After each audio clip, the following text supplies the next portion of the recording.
આપણે સમાંતર શ્રેણી શરૂ કરેલું હતું અને લગભગ અડધા જેવું આપણે પૂરું પણ થઈ ગયું છે.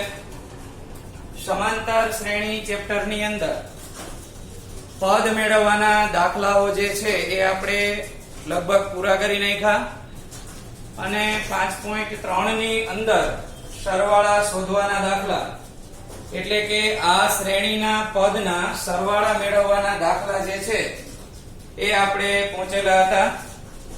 તો સરવાળો મેળવવા માટેનું સૂત્ર છે એ આપણે ઝડપથી હાઇલાઇટ લઈ લઈ.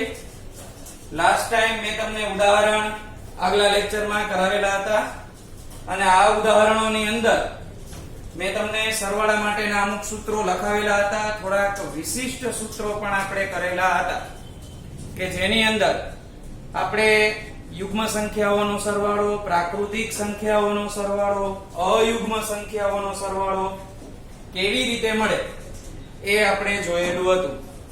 તો આપણું મુખ્ય સૂત્ર છે એ કંઈક આ રીતના હતું. Sn બરાબર n ના છેદમાં 2 કૌંસમાં 2a plus n minus 1 into d. અને બીજું સૂત્ર આપણે એક લીધેલું હતું એ હતું Sn બરાબર n ના છેદમાં 2 કૌંસમાં a plus l. તો આ રીતે આપણે બે સૂત્ર મુખ્ય લેવાના થશે. આ રેગ્યુલર a અને d આપેલો હોય ત્યારે લેવાનું, એટલે કે સમાંતર શ્રેણી આપણને આપી દીધી હશે અને નીચેનું જે સૂત્ર છે એ આપણને a અને d ન આપેલા હોય ત્યારે તમારે આ સૂત્ર લેવાનું થાય, એટલે કે અંતિમ પદ આપણને આપી દીધું હોય ત્યારે. તો દાખલાની અંદર આપણે 5.3 માં આગળ વધીએ. તો 5.3 દાખલા નંબર 1 તેમાં એમ લખ્યું છે કે સમાંતર શ્રેણી માટે માગ્યા પ્રમાણે સરવાળો શોધો. તો દાખલા નંબર 1 સરવાળો શોધો. તો એમાં પહેલો દાખલો આપણને આપ્યો છે 2 7 12. શ્રેણી આપી છે 2 7 પછી 12 આપ્યા છે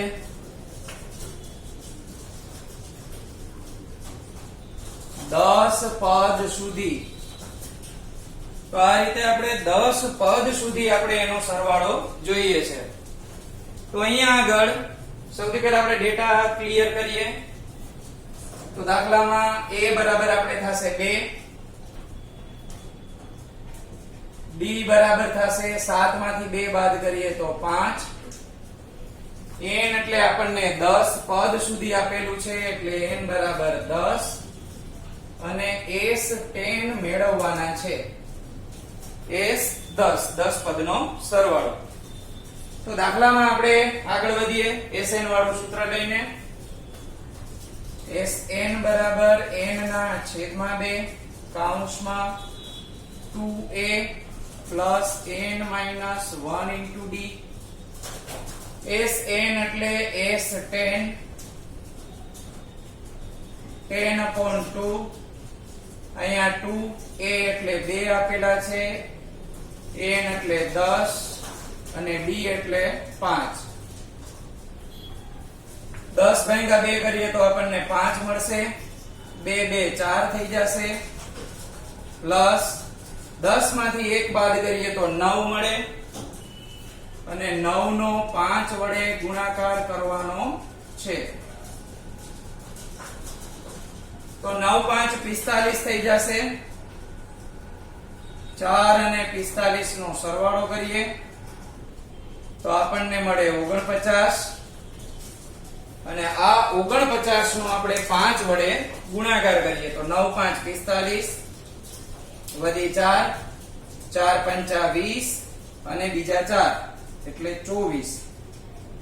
તો આ રીતે આપણને 10 પદનો સરવાળો 245 મળે. તો બહુ ઈઝી ગણતરી હોય છે. 1 માર્કમાં પણ આપણને આ વસ્તુ પૂછી શકે. ગણતરીની અંદર કઈ વધારે આપેલું નથી. આગળ જોઈએ દાખલો બીજો. બીજા દાખલામાં ડિટેલ આપી છે -37 ઓછા 33 ઓછા 29 અને એવી રીતે આપણને કીધું છે 12 પદ સુધી. તો અહીંયા આગળ પણ આપણે વિગતો ભેગી કરીએ તો a બરાબર આવશે -37, d બરાબર આવશે a2 a1, એટલે કે બીજા પદમાંથી પેલું પદ આપણે બાદ કરશું. તો a2 એટલે આપણી પાસે છે -33, એમાંથી બાદ કરવાના છે -37.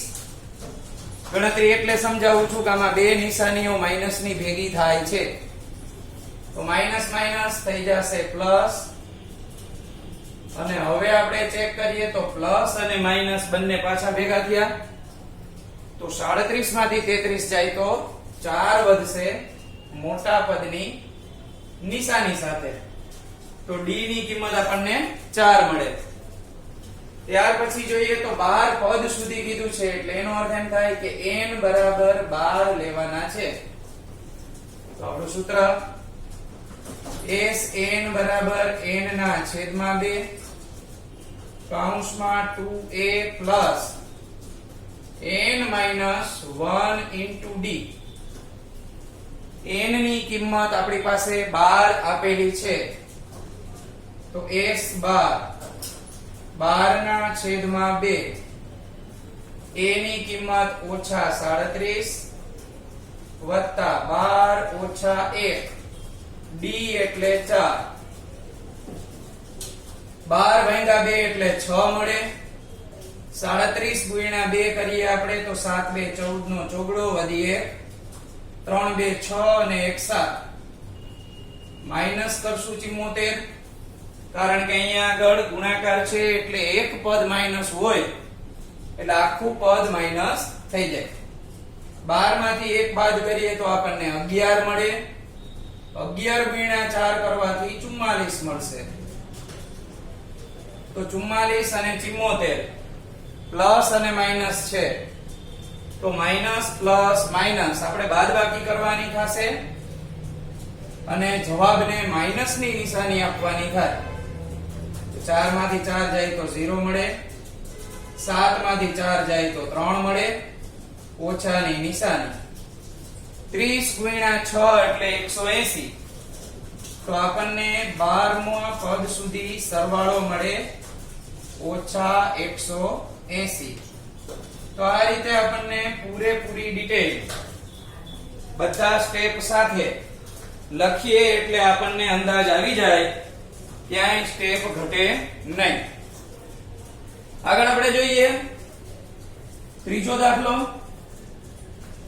અહીંયા માઈનસમાં આપણને રકમ આપેલી હતી, જ્યારે ત્રીજા દાખલાની અંદર તમને દશાંશ અપૂર્ણાંક એટલે કે પોઈન્ટમાં રકમ આપેલી છે. તો પોઈન્ટમાં રકમ આપેલી છે તો આપણે એને પણ ખાસ ધ્યાન રાખી ઉતાવળ વગર કરવાનું, જેથી કરીને ભૂલ ન થાય. આ ત્રીજો દાખલો 0.6 1.7 2.8 અને 100 પદ સુધી. અહીંયા આગળ આપણે ડિટેલ ની અંદર જોઈએ તો a બરાબર આપ્યા છે 0.6, b એટલે 1.7 માંથી 0.6 બાદ કરશું, તો 7 માંથી 6 બાદ કરીએ તો 1 મળે, પોઈન્ટ ના પોઈન્ટ 1 ના 1 એટલે d બરાબર આપણને મળે 1.1. ત્યાર પછી n બરાબર 100 લેવાના છે અને s 100 આપણે મેળવવાના છે. તો આપણું સૂત્ર Sn બરાબર n ના છેદમાં 2 કૌંસમાં 2a plus n minus 1 into d. Sn એટલે આપણે s 100 100 ના છેદમાં 2 A એટલે 0.6, N એટલે પાછા 100 લખશું અને D એટલે 1.1. આ રીતે આપણી આખી ડિટેલ કમ્પ્લીટ થાય. 100 ના છેદમાં 2 એટલે 50. 0.6 ને આપણે 2 વડે ગુણાકાર કરવા છે. તો આપણે એના માટે એવું કરશું કે 0.6 આપણને આપેલા છે એને આપણે 2 વડે પોઈન્ટ વગર ગુણાકાર કરી નાખીએ. તો પોઈન્ટ વગર ગુણાકાર કરી નાખીએ તો 6 2 12 થાય. હવે 6 2 12 થાય તો એને આપણે પાછો છેલ્લેથી 1 પછી પોઈન્ટ છે તો અહીંયા આગળ પણ આપણે છેલ્લેથી પોઈન્ટ આપી દઈએ. તો 1.2 અહીંયા આવશે પ્લસ 100 માંથી 1 બાદ કરીએ તો 99 મળે. એને ગુણ્યા 1.1 હજી કરવાના બાકી છે.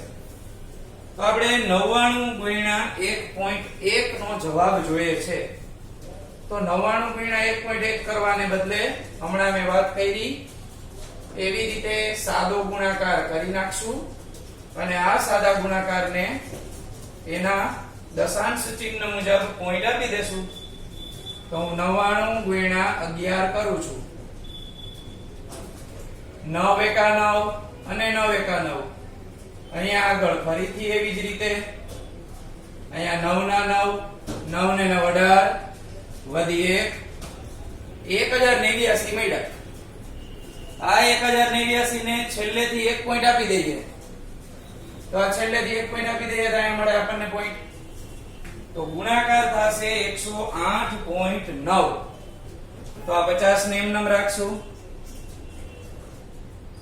1.2 સરવાળો કરીએ 108.9 50 ના 50 એની સાથે આ બંનેનો આપણે સરવાળો કરીએ એ ગુણાકારમાં લેવાનો છે.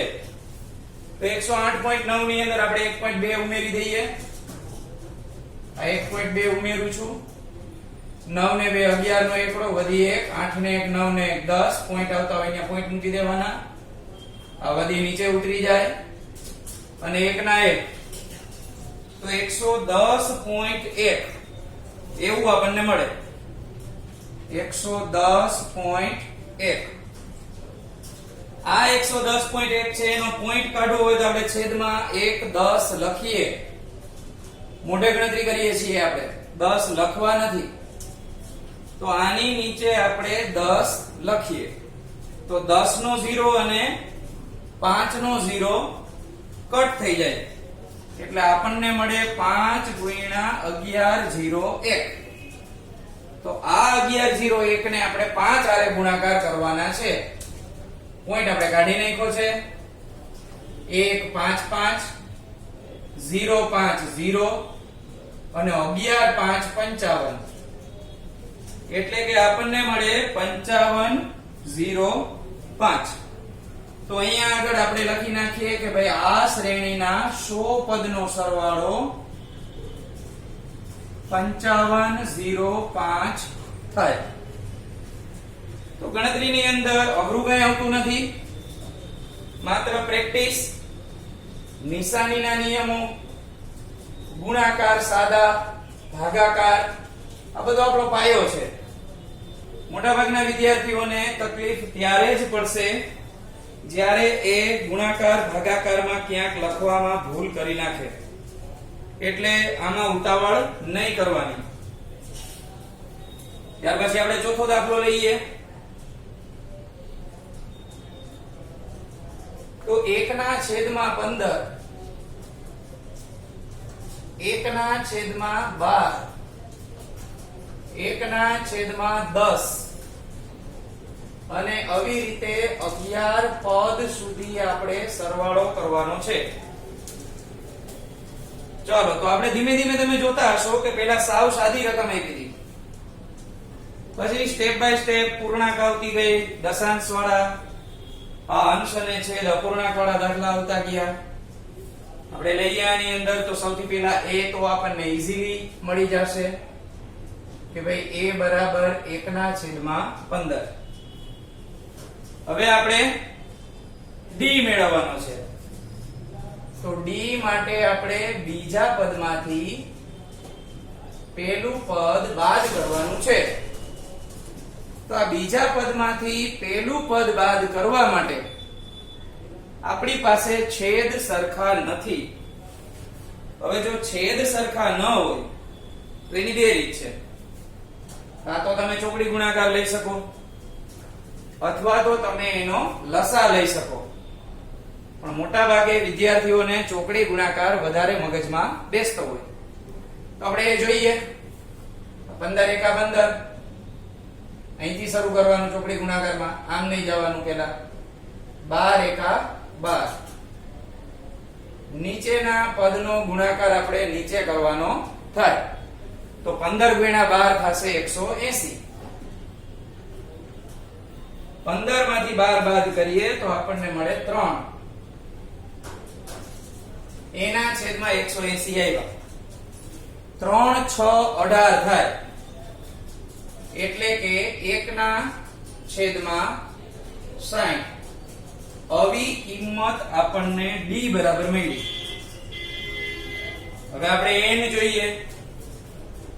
તો n આપણને આપેલા છે 11.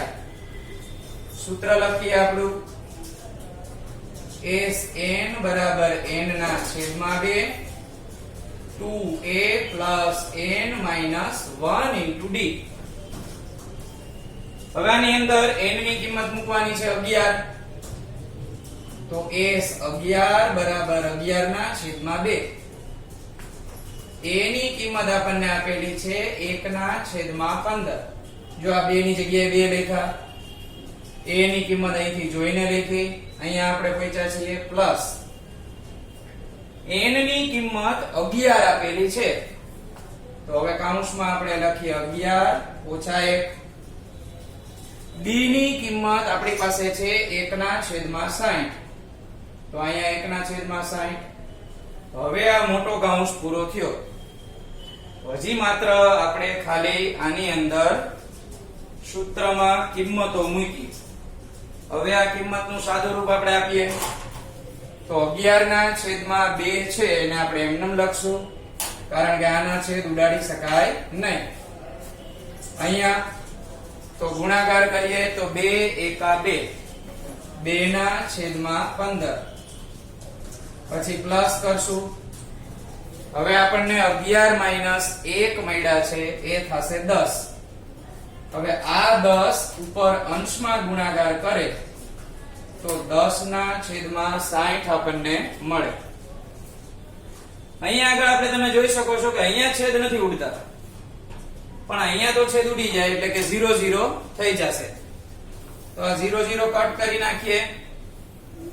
હવે આપણે ચોકડી ગુણાકાર કરીએ આમાં પણ. તો ચોકડી ગુણાકાર માટે સૌથી પહેલા આપણે વાત કરી હતી એવી રીતે 6 અને 12 નો ગુણાકાર કરવાનો રહેશે. જેમ અહીંયા આપણે કરેલું હતું. પહેલા 15 એકા 15 પછી 12 એકા 12 કર્યા હતા. તો અહીંયા 6 2 12 કરશું. 15 ગુણ્યા 1 એટલે 15 એકા 15 છેદમાં 15 ગુણ્યા 6 એટલે 15 6 90. ત્યાર પછી આગળ ડિટેલ વધારીએ આપણે તો 11 ના છેદમાં 2 એમનેમ રહેશે. ઉપર સરવાળો કરી નાખીએ તો 27 ના છેદમાં 90 મળે, જે આની સાથે ગુણાકારમાં રહેશે. તો 27 ના છેદમાં 90 આનો કંઈક છેદ ઉડે છે. કેવી રીતે? તો કે 9 3 27 થાય, 10 9 90 થાય. તો ઉપર આપણને ગુણાકાર છે એટલે આમાં તમારે ક્યાંય ચોકડી ગુણાકાર કે લસા લેવાનો નથી, પણ બંને પદ વચ્ચે ગુણાકારની નિશાની છે એટલે અંશ સાથે અંશનો ગુણાકાર, છેદ સાથે છેદનો ગુણાકાર. તો 11 3 33 નીચે 2 10 20. તો આપણને મળશે 33 ના છેદમાં 20. હવે તમારે અહીંયા જો છેદ ઉડતો હોય તો અતિ સંક્ષિપ્ત રૂપ આપવું પડે, પણ અહીંયા આગળ આપણે આ ફાઇનલ આન્સર ગણશું. આનો છેદ ઉડતો નથી. તો અત્યારે આ માત્ર સાદી રકમ વાળા સરવાળા આપણે કર્યા. આ ટાઈપની પ્રેક્ટિસ છે એના માટે દાખલા હું તમને આપીશ નેક્સ્ટ ટાઈમ. જેમ જેમ આપણે દાખલાઓ આગળ વધતા જશું અને ઉદાહરણમાં આગળ વધતા જશું એમ તમારે રિવિઝન કન્ટિન્યુ રાખવાનું છે, બુકમાં ઉતારતું જવાનું છે અને સાથે બુકની અંદર એક્સ્ટ્રા દાખલા પણ ગણવાના છે.